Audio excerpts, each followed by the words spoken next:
Assalamualaikum warahmatullahi wabarakatuh dan selamat sejahtera. Jadi saya Nurul Iman Syafirah binti Muhammad Mustafa dari kelas PM 2429. Hari ini saya akan menerangkan tentang rancangan pengajaran harian yang telah saya buat. Jadi berdasarkan RPH yang saya buat,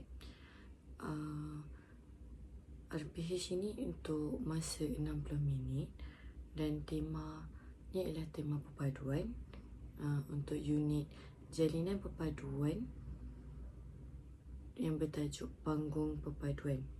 Jadi standard kandungan yang saya dapat untuk RPH kali ini ialah 3.2 menulis perkataan, frasa dan ayat yang bermakna.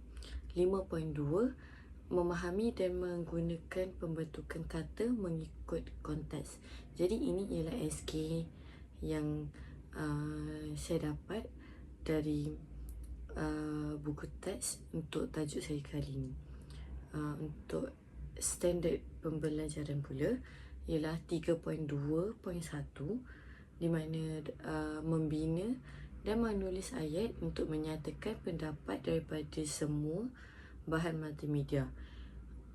Dan 5.2.2 memahami dan menggunakan kata majmuk mengikut konteks, iaitu kata majmuk bebas dan kata majmuk antap. Seterusnya saya akan menerangkan tentang objektif yang boleh kita perolehi daripada tajuk saya hari ini, iaitu yang pertama, mengenal pasti 3 kata majmuk melalui lirik lagu dan slide permainan dengan betul. Yang kedua, menyusun 5 kata majmuk di dalam bakul jenis kata majmuk yang betul. Dan yang ketiga ialah membina 3 ayat menyatakan pendapat tentang perpaduan menggunakan kata majmuk yang telah dipelajari secara gramatis. Seterusnya, saya akan terangkan tentang kriteria kerjaya. Yang pertama, murid akan dapat mengenal pasti 3 kata majmuk melalui lirik lagu dan slide permainan dengan betul.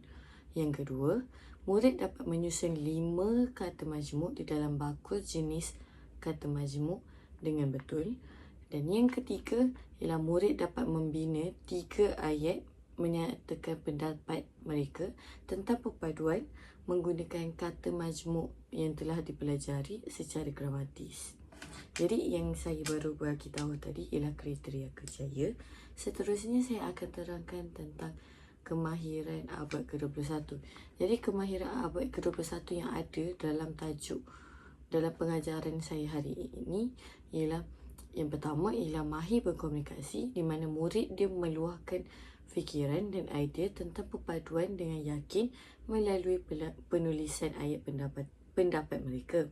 Kemudian yang kedua ialah kerja sepasukan, di mana murid bekerjasama secara harmoni dalam kumpulan untuk menyelesaikan tugasan dalam permainan jeniali dan aktiviti memadankan kata majmuk yang ada dalam slide permainan tadi.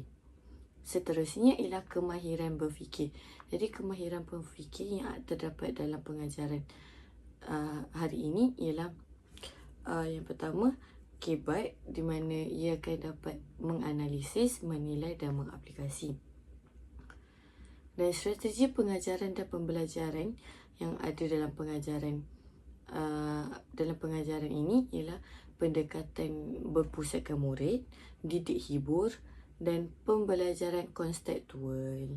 Jadi inilah strategi pengajaran. Seterusnya kita akan beralih kepada elemen merentas kurikulum EMK. Jadi EMK yang terdapat dalam pengajaran ini ialah sains dan teknologi, di mana kita menggunakan video lagu daripada YouTube. Kemudian kita menggunakan aplikasi Geniali dan juga slide permainan yang interaktif. Selain itu, kita juga menekankan nilai murni, kerjasama dan patriotism. Seterusnya ialah kemahiran bahasa. Jadi kemahiran bahasa yang digunakan dalam pengajaran bahasa Melayu ini ialah kemahiran menulis dan aspek tata bahasa, iaitu sistem bahasa bentuk kata majmuk. Sistem bahasa yang digunakan ialah tata bahasa morfologi, iaitu kata majmuk bebas, kata majmuk mantap, kata majmuk kiasan dan kata majmuk istilah khusus. Seterusnya ialah pentaksiran. Jadi cara pentaksiran yang ada dalam pengajaran ini ialah yang pertama kaedah penulisan, kaedah nilisan dan instrumen, iaitu lembaran kerja. Seterusnya ialah kepelbagaian sumber bahasa, KSB. Jadi di sini saya telah senaraikan terdapat beberapa sumber bahan yang akan digunakan dalam pengajaran. Yang pertama iaitu LCD, projector dan komputer riba. Kemudian video lagu kata majmuk. Yang ketiga, slide permainan kata majmuk. Yang keempat, aplikasi Geniali. Yang kelima, buku teks bahasa Melayu tahun 5. Dan yang terakhir sekali ialah tablet. Jadi yang terakhir ialah pengetahuan sedia ada, iaitu PSA. Jadi di sini pengetahuan sedia ada yang boleh kita dapat ialah sebagai contoh ialah murid pernah menggunakan kata majmuk dalam perbuatan harian seperti buku tulis ataupun beg sekolah. Terusnya, saya akan menerangkan tentang isi pembelajaran yang boleh kita ambil dalam RPH kali ini. Jadi, untuk langkah yang pertama iaitu set introduksi, kita akan menggunakan 5 minit masanya daripada pukul 8.30 pagi hingga 8.35 pagi. Jadi apa yang kita akan buat pertama sekali ialah kita akan memasang lagu kata majmuk. Jadi di sini kita boleh menggunakan teknik didik hibur di mana murid mendengar dan menyanyi bersama-sama video lagu tersebut.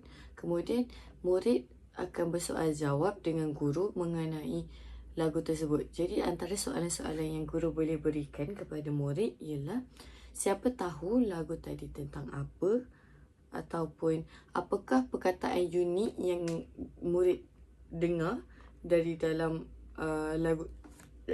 lagu tersebut.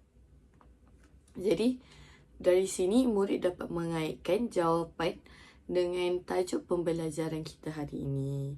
Jadi dekat sini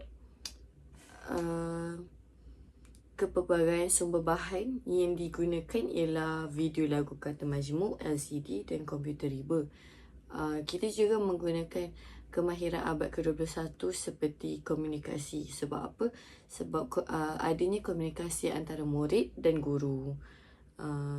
Kemudian terdapat juga kebat di mana murid perlu berfikir jawapan untuk soalan-soalan yang diberikan oleh guru. Kemudian langkah pertama ini mengambil masa 15 minit daripada pukul 8.35 pagi hingga 8.50 pagi. Jadi aktiviti yang dilakukan ialah aktiviti asas kata majmuk, di mana di sini guru akan menerangkan tentang perbezaan kata majmuk bagi semua kata majmuk dengan menggunakan bantuan visual slide tadi. Kemudian murid perlu meneliti definisi kata majmuk melalui slide permainan kata majmuk. Seterusnya adanya permainan siapa saya, di mana murid perlu meneka kata majmuk berdasarkan gambar yang ada di dalam kuis yang disediakan dalam slide permainan kata tadi. Jadinya beberapa murid dipanggil secara rawak untuk pergi ke hadapan dan menjawab soalan kuis yang ada di dalam slide permainan tersebut. Jadi dekat sini kepelbagaian sumber bahan yang digunakan ialah slide permainan kata majmuk. Kemudian kemahiran berfikir yang digunakan ialah menganalisis, di mana murid perlu menganalisis kata majmuk. Apakah yang disediakan oleh guru. Kemudian kita akan pergi ke langkah yang kedua. Langkah kedua ini mengambil masa 15 minit juga untuk dilakukan. Masa yang diambil daripada pukul 8.50 pagi hingga 9.05 pagi. Jadi, aktiviti yang dilakukan ialah aktiviti mari menyusun kata majmuk. Jadi, aktiviti mari menyusun kata majmuk ini ialah aktiviti yang diperlukan guru untuk memberikan murid tablet untuk murid melayari aplikasi Geniali untuk bermain game yang telah guru buat ini. Jadi, pertama sekali, murid menggunakan tablet untuk mengakses aplikasi Geniali yang disediakan oleh guru secara berkumpulan. Jadi di sini disebabkan murid mempunyai 30 murid, jadi murid akan berada dalam 6 kumpulan dan setiap kumpulan mendapat satu tablet. Jadi murid perlu menyusun ataupun drag and drop kata majmuk yang betul ke dalam bakul yang betul. Murid diberi masa 10 minit untuk menyelesaikan permainan tersebut. Jadi, murid perlu mengelaskan hasil susunan tersebut kepada kategori kata majmuk bebas, kata majmuk kiasan, kata majmuk istilah khusus dan kata majmuk mantap dalam aplikasi tersebut. Jadinya, murid perlu menyusun kata majmuk tersebut ke dalam kategori bakul yang betul, mengikut gambar-gambar kata majmuk, gambar-gambar perkataan dari kategori kata majmuk ke dalam bakul tersebut supaya mereka dapat menjawab soalan kata majmuk ini. Jadi kepelbagaian sumber bahan yang digunakan ialah aplikasi Geniali dan tablet. Jadi EMK yang kita dapat dari dalam langkah ini ialah kerja sepasukan, di mana murid perlu bekerja sepasukan untuk menyusun kata majmuk dengan betul ke dalam bakul tadi. Seterusnya ialah sains dan teknologi dan maklumat. Seperti yang kita tahu, kita menggunakan aplikasi Geniali yang mana mereka perlu melayari atau mengakses aplikasi ini di laman sesawang. Jadi ini menyebabkan mereka terbuka dengan sains dan teknologi sekarang. Kemudian ialah kreativiti dan inovasi. Kreativiti dan inovasi ini terdapat kerana aplikasi Geniali yang dibuat ialah suatu inovasi daripada guru itu tersebut. Seterusnya, dari segi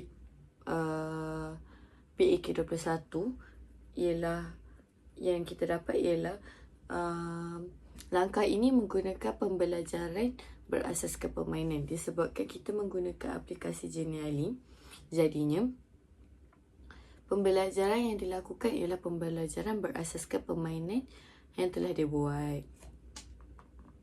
Seterusnya ialah langkah ketiga. Langkah ketiga ini mengambil masa 20 minit daripada pukul 9.05 pagi hingga 9.25 pagi. Jadi, aktiviti yang dilakukan pada langkah ketiga ini ialah analisis teks dan kemahiran menulis. Jadi, apa yang dilakukan oleh murid ialah bagi bahagian analisis, murid akan merujuk buku teks muka surat 92 secara berkumpulan. murid perlu mencari dan menyenaraikan kata majmuk dalam dialog panggung perpaduan yang telah diberikan. Sebagai contoh, mereka perlu mengeluarkan kata-kata majmuk seperti kerjasama, setiausaha, warga negara ataupun urus setia. Kemudian, bagi segi penulisan pula, mereka berdasarkan teks tersebut, mereka perlu membina 3 ayat pendapat tentang kepentingan program perpaduan, tetapi ayat tersebut mestilah menggunakan kata majmuk yang telah mereka temui dan mereka pelajari secara gramatis. Sebagai contoh ayat pendapat ni ialah, pada pendapat saya, kita perlu mempunyai tanggungjawab untuk menjaga hubungan antara kaum. Jadinya, dalam ayat pendapat ini terdapatnya kata majmuk mantap iaitu tanggungjawab. Jadi, untuk langkah ketiga ini, terdapatnya pentaksiran PBD iaitu melalui lembagaan kerja menulis. Kemudian, kemahiran abad ke-21 yang ada dalam langkah ini ialah komunikasi, di mana murid perlu berkomunikasi antara satu sama lain untuk menyenaraikan kata majmuk dalam dialog panggung perpaduan tadi. Kemudian, terdapat juga kerja sepasukan. EMK yang terdapat dalam langkah ini ialah nilai murni kerjasama, kerana mereka bekerjasama untuk bekerja secara berkumpulan. Dan akhir sekali, untuk penutup, penutup ini diberi masa 5 minit daripada pukul 9.25 pagi hingga 9.30 pagi. Jadi, penutup ini dapat memberi dua jenis rumusan, iaitu rumusan kognitif dan rumusan sosial. Dari segi rumusan kognitif, murid dapat merumuskan isi pelajaran hari ini. Kemudian dari segi rumusan sosial pula, guru memberi pujian dan token digital kepada kumpulan yang aktif. Jadinya di sini guru dapat menggunakan teknik soal jawab, di mana murid perlu menyebut semula 3 contoh kata majmuk mantap atau bebas yang telah mereka pelajari, dan membuat rumusan apa yang mereka dapat tentang perpaduan. Dan murid dapat menerima ganjaran token oleh guru. Jadinya, apa yang kita dapat dari pengajaran yang ini ialah EMK-nya tanggungjawab, di mana murid bertanggungjawab untuk memberi jawapan dan akan menerima ganjaran.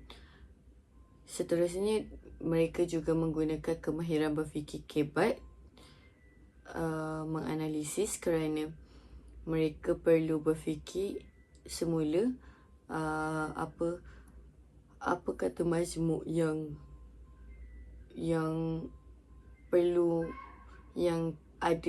telah mereka pelajari.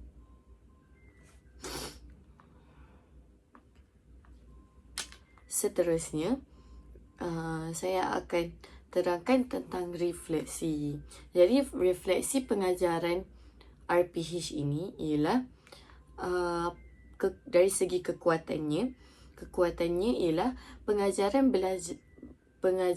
berjalan secara lancar dan berkesan. Penggunaan aplikasi Geniali dalam langkah 2 berjaya menarik minat murid secara luar biasa. Aktiviti menyusun kata majmuk secara digital meningkatkan motivasi murid kerana mereka dapat maklum balas segera daripada aplikasi tersebut. Pendekatan kooperatif semasa berbincang membina ayat pendapat membolehkan murid untuk bertukar idea dengan lebih kreatif. Dari segi kelemahan pula, terdapat sekumpulan kecil murid yang memerlukan bimbingan tambahan dalam membezakan antara kata majmuk mantap, kata majmuk istilah khusus, kata majmuk kiasan dan kata majmuk bebas. Selain itu, selain itu, capaian internet juga agak perlahan pada awalnya, sedikit mengganggu kelancaran pembukaan aplikasi Genially. Namun, hal ini dapat diatasi dengan bantuan teknikal guru. Jadinya, disebabkan penggunaan teknologi, terdapatnya masalah dari segi internet yang sedikit perlahan atau sedikit perlahan yang boleh menjejaskan kelancaran dan waktu pengajaran ini berlaku. Dan seterusnya ialah peluang. Jadi peluang yang kita dapat ialah teknologi digital seperti Genially dan slide interaktif memberi peluang kepada murid untuk belajar dalam suasana yang menyeronokkan dan tidak membosankan. Sebab apa? Sebab kaedah ini boleh diperluaskan lagi, boleh diperluas lagi dengan aktiviti penggayaan seperti membina kuis digital sendiri oleh murid pada masa akan datang untuk memantapkan lagi aspek tata bahasa mereka. Jadinya, penggunaan teknologi digital ini juga memberi peluang kepada murid-murid untuk mereka lebih mengetahui cara penggunaan internet. Jadinya, melalui pendedahan ini, mungkin mereka di masa hadapan boleh membina kuis sendiri ataupun mereka boleh membuat slide interaktif sendiri untuk inovasi ataupun untuk pembelajaran mereka pada masa akan datang. Jadi, saya rasa itu sahaja ulasan saya tentang rancangan pengajaran harian ini. Jadi, sekian, itu sahaja daripada saya. Terima kasih.